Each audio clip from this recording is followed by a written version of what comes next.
ఈ రోజే డౌన్లోడ్ చేయండి. మీ ఫేవరెట్ షోస్ చూడండి. నువ్వు ఎవరమ్మా? నేను అప్పుడప్పుడు ఈ గుడికి వస్తుంటాను, కొన్ని దీక్షలు చేస్తుంటాను. అందుకే ఈ విధంగా ఉన్నాను. నా సౌభాగ్యాన్ని కాపాడా. నీకు రుణపడుంటాను తల్లి. అయ్యో, అంత మాట అనకండి. నాకు చేతనైంది నేను చేశాను, అంతే. మా కొడుకుని ఆపద నుంచి గట్టెక్కించావు తల్లి. నీ మేలు మరవలేము. పర్వాలేదండి. అమ్మవారు ఈ కార్యాన్ని నాతో చేయించాలి అని తలపెట్టినట్టుంది. అందుకే చేయగలిగాను. లేదంటే నేనంతా నిమిత్త మాత్రురాలిని. నీ గొంతు ఇదివరకు విన్నట్టు అనిపిస్తోంది. నీ వేషం వెనుకున్న రూపాన్ని ఇదివరకు చూసినట్టుగా ఉంది. లేదండి, మీరు నన్నెప్పుడు చూడలేదు, నా గొంతెప్పుడు వినలేదు. ఇంక నేను వెళ్తానండి. ఏ ఆగు, ఎవరు నువ్వు? సహాయం చేయడానికి వచ్చిన దాన్ని నన్నెందుకు ఇబ్బంది పెడుతున్నారు? ఇక మీ దారి మీది, నా దారి నాది.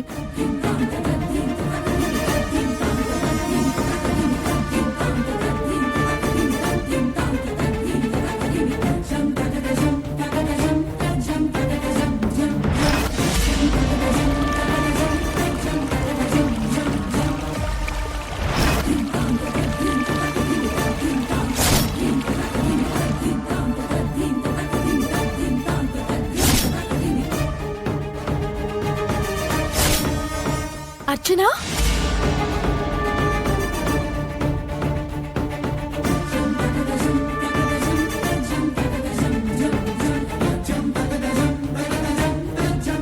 అర్చన, నువ్వా?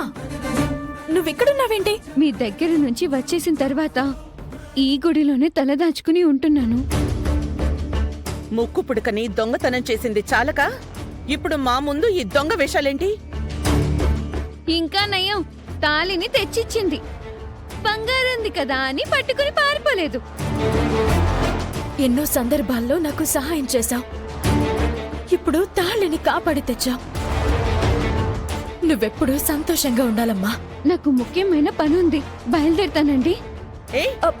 అరే అర్చన, అర్చన మామూలుది కాదిది, దేశముదురు. అర్చన, అర్చన ఆగు.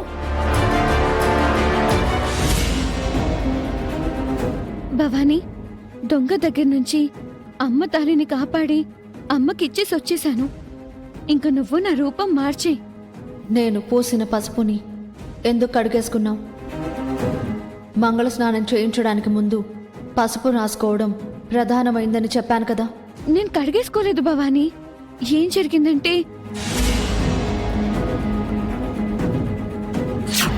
ఏ ఆగు,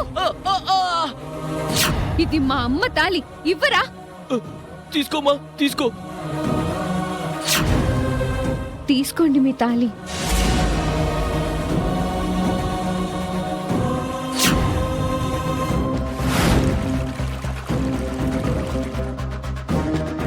ఆ విధంగా నేను అందరికీ బయటపడిపోయాను. ఇంకా ఆలస్యం చేయకుండా తొందరగా నా రూపం మార్చండి. ఆలస్యమైపోయింది, సమయం మించిపోయింది. అటు చూడు.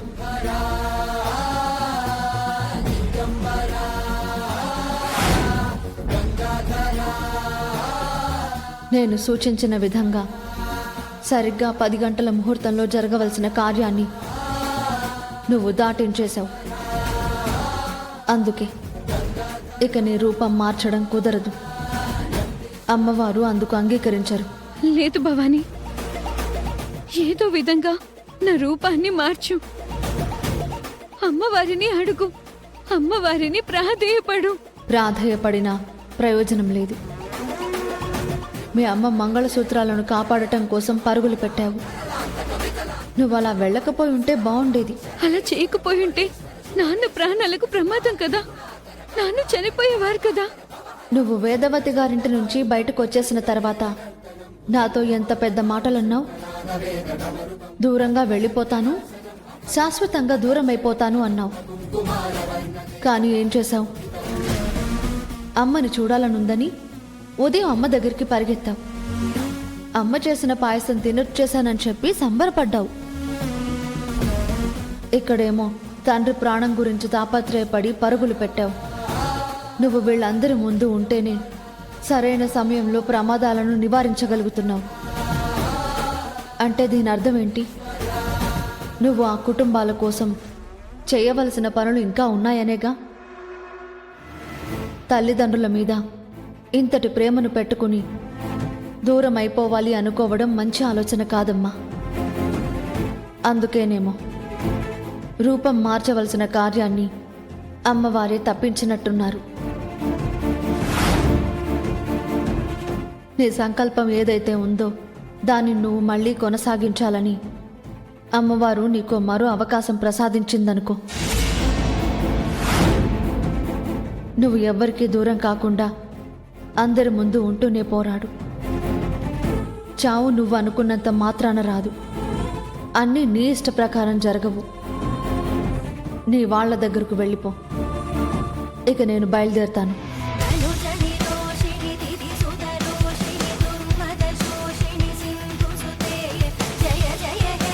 నేను ఏదో అనుకుంటే ఇలా జరిగిందేంటి?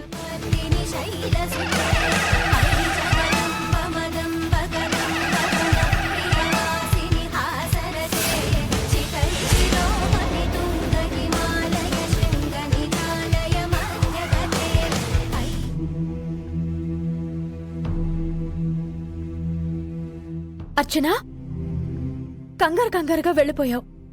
ఇంక మాకెదురు పడవేమోనని అనుకున్నాను. అన్నీ మనం అనుకున్నట్టు జరుగుతాయా చెప్పండి? చిన్న పనుండి వెళ్ళాను. ఆ పని సంపూర్ణం కాలేదు. సమయం మించిపోయింది. గుడిలో ఎన్ని రోజులుంటావమ్మా? ఉండక తప్పదు కదా మరి. నన్ను వీళ్ళు తిరిగి ఇంటికైతే తీసుకుని వెళ్ళరు కదా. ఒకప్పుడు ఇదే గుడి నుంచి నిన్ను తీసుకువెళ్ళాను.